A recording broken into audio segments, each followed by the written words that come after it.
नमस्कार दोस्तों, स्वागत है आप सभी का फिर से एक बार हमारे इस YouTube चैनल पर। दोस्तों, आप लोगों ने यह जरूर देखा होगा कि किसी की मृत्यु एक्सीडेंट की वजह से हो जाती है।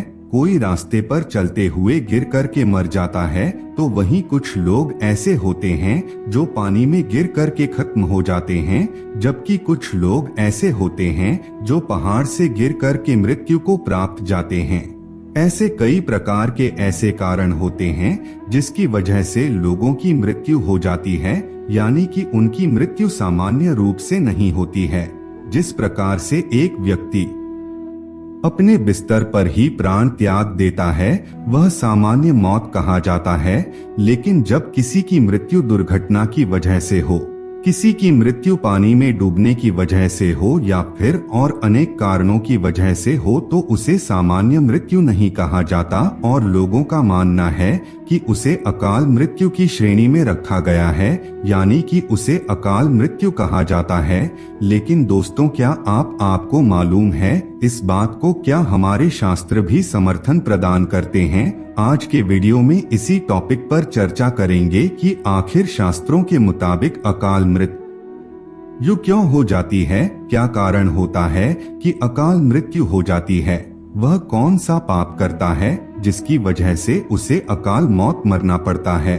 आज के इस वीडियो में इसी टॉपिक पर चर्चा करेंगे, इसलिए वीडियो को अंत तक देखिए। और दोस्तों, चैनल पर पहली बार आए हैं तो अभी चैनल को सब्सक्राइब कर लीजिए, जिससे आप लोगों को इसी तरह सनातन धर्म से संबंधित और शास्त्रों से संबंधित सभी प्रकार की महत्वपूर्ण जानकारी समय समय पर प्राप्त होती रहे। दोस्तों, जब किसी की मृत्यु एक्सीडेंट की वजह से हो जाती है तो लोग कहते हैं कि अगर वह व्यक्ति वहां नहीं गया होता तो उसका एक्सीडेंट नहीं हुआ होता और वह आज जिंदा होता। अगर किसी की मृत्यु जल में डूबने की वजह से हो जाती है तो लोग कहते हैं कि अगर वह व्यक्ति उस तालाब में नहाने के लिए नहीं गया होता तो आज हमारे बीच होता। लेकिन दोस्तों, ऐसा सिर्फ लोगों का कहना है, वास्तव में ऐसा नहीं होता, क्योंकि इस धरातल पर जन्म लेने वाले प्राणी की मृत्यु पहले से ही तय कर दी गई है, यानी कि व्यक्ति अपना मृत्यु पहले से ही अपने भाग्य में लेकर के आता है। यह बात आपको स्पष्ट रूप से समझ जानी चाहिए कि व्यक्ति की मृत्यु अपने पूर्व जन्म के कर्मों के कारण होती है। लेकिन दोस्तों, फिर भी कहा जाता है अकाल मृत्यु, तो इसके पीछे की कहानी क्या है, आज इसी को समझने का प्रयास करते हैं। दोस्तों, रामचरितमानस के बालकांड में यह प्रसंग साफ साफ शब्दों में लिखा हुआ है। एक उदाहरण के माध्यम से आपको समझाने का प्रयास करते हैं। एक राजा था जिसका नाम प्रताप भानु था। एक बार उसके महल पर बहुत से साधु संत और ब्राह्मण भोजन करने के लिए आए। राजा ने बड़े प्रेम से साधु संतों का सत्कार किया और उन्हें भोजन के लिए आमंत्रित करके आसन ग्रहण करने का निवेदन किया। लेकिन दोस्तों, राजा का जो रसोइया था वह राक्षस था, यानी कि वह छलिया का भेष बदल करके वह रसोई में घुसकर के खाना बनाने वाले लोगों के बीच में शामिल हो गया और उसने साधु संतों को परोसे जाने वाले खाने में मांस का टुकड़ा भी रख दिया।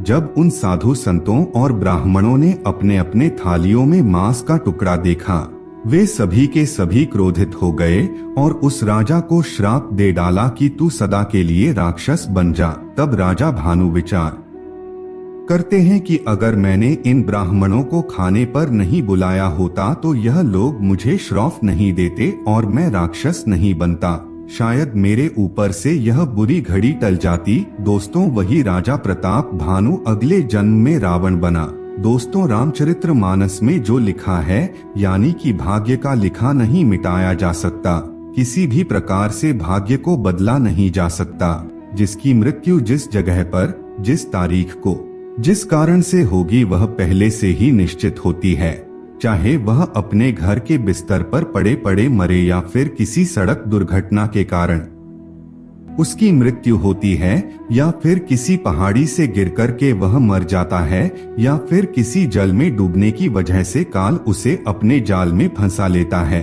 चाहे कोई भी कारण क्यों ना हो, लेकिन दोस्तों, मृत्यु पहले से ही तय रहती है।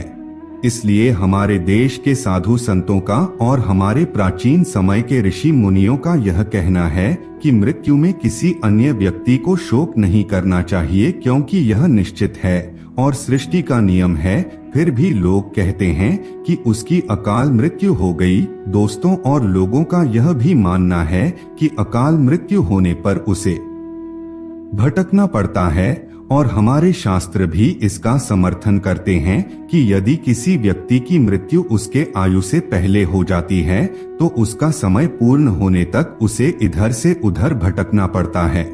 दोस्तों, अगर कोई व्यक्ति पानी में डूब करके मर जाता है, या फिर एक्सीडेंट होकर के मर जाता है, या फिर किसी बीमारी की वजह से मर जाता है, तो उसे अकाल मृत्यु की श्रेणी में नहीं रखा जा सकता, क्योंकि शास्त्र कहता है कि पहले से ही हर व्यक्ति की मृत्यु निश्चित होती है। लेकिन लोग कहते हैं अकाल मृत्यु, तो फिर यह अकाल मृत्यु क्या होती है? दोस्तों, अगर समय से पहले अनायास ही किसी भी प्रकार की मृत्यु हो जाए तो उसे अकाल मृत्यु कह सकते हैं। और हमारे पुराने जमाने के जो पूर्वज थे उनका कहना था कि 80 वर्ष से पहले अगर किसी की मृत्यु हो जाती है तो उसे अकाल मृत्यु की संज्ञा दी जाती है, और कहा जाता है कि जिसकी अकाल मृत्यु होती है वह प्रेत की योनि में जाता है। लेकिन दोस्तों, एक बात को यहाँ पर आपको समझने की आवश्यकता है।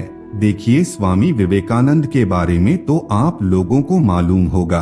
स्वामी विवेकानंद जी 39 साल की उम्र में इस धरातल को छोड़ करके चले गए, तो या वह प्रेत की योनि में चले गए होंगे, ऐसा नहीं है, बल्कि उन्होंने तो इस धरातल पर रहते हुए बहुत ही अच्छा कार्य किया, लोगों को ज्ञान दिया, हमेशा लोगों के बारे में भला ही सोचा। तो फिर कैसे प्रेत योनि में जा सकते हैं? ऐसे में आपको समझ जाना चाहिए कि हमारे पूर्वज जो कहते हैं वह बिल्कुल पूरी तरह से सार्थक नहीं कहा जा सकता। लेकिन हाँ दोस्तों, जो शास्त्र कहते हैं उसे आप 100% सच मानिए, क्योंकि शास्त्र का लिखा हुआ कभी झूठ नहीं होता। ऐसा स्वयं श्रीमद् भगवत गीता में भगवान श्री कृष्ण ने अर्जुन को बताया है। दोस्तों, वर्तमान समय में जिस प्रकार के गलत कार्य लोग करते हैं उन्हें उसका प्रभाव आने वाले जन्म में मिलेगा, यानी कि वर्तमान समय में वह अगले जन्म का भाग्य लिखते हैं। आप इसे ऐसे समझ सकते हैं कि अगले जन्म में जो उन्हें प्राप्त होगा उसका कर्म वह वर्तमान समय में कर रहे हैं। जो अच्छा कर रहा है उसे अगले जन्म में अच्छा प्राप्त होगा, और जो बुरा कर रहा है उसके अगले जन्म में खराब रिजल्ट प्राप्त होगा। दोस्तों, अकाल मृत्यु के संबंध में हमारे ख्याल से आप सभी लोगों के मन से भ्रम दूर हो गया होगा, यानी कि किसी की भी अकाल मृत्यु नहीं होती। अनायास यदि अपवाद के रूप में 100 में से एक आध कोई मर भी जाता है समय से पहले, तो समय आने पर उसे भी अपना आगे की गति करने के लिए रास्ता मिल जाता है। तो दोस्तों, आज के लिए बस इतना ही। हमें उम्मीद है जानकारी आपको पसंद आई होगी। फिर मिलते हैं एक नए और ताजा एपिसोड